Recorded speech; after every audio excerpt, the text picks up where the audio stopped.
L'absurdité et son spectacle de Stéphane Pucheux.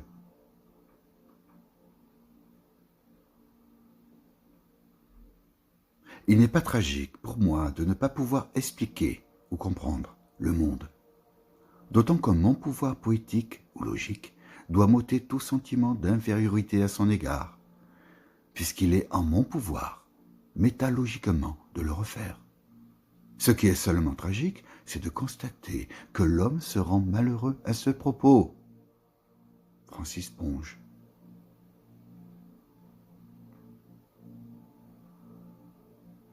La spéculation sur la condition humaine varie selon les époques.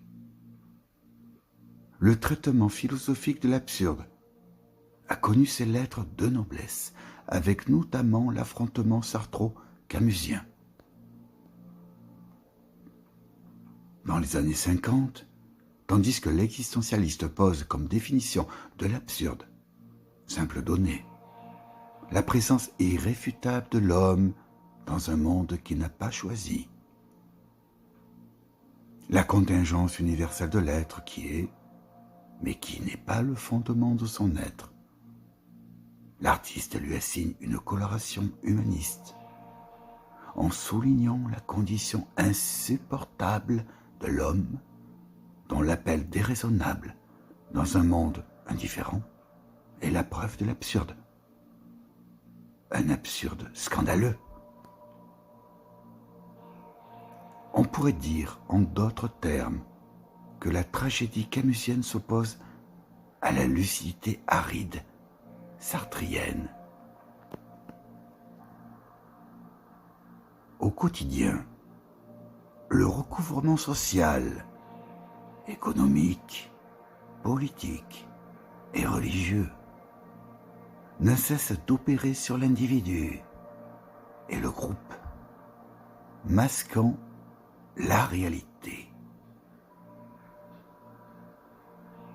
La nudité de l'homme, la présence épaisse du monde.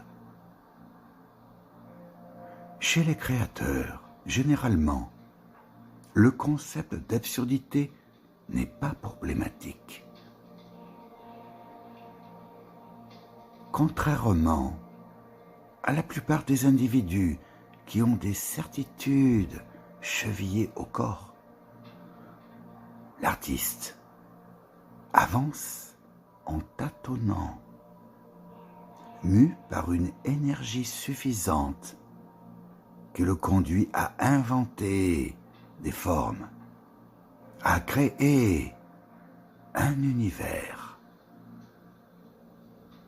Ainsi, les événements et leurs suites, les secousses du monde, contiennent souvent un ferment de tragédie qui les transforme en spectacle permanent. Oui, le chaos du monde est un spectacle permanent. Mais cela ne signifie pas que l'artiste soit indifférent à l'évolution des choses. Simplement, sa lucidité et sa conscience lui ont appris à se concentrer sur son travail, sur son œuvre, qui d'ailleurs, peut-être, participera d'une évolution globale du monde, de sa mutation.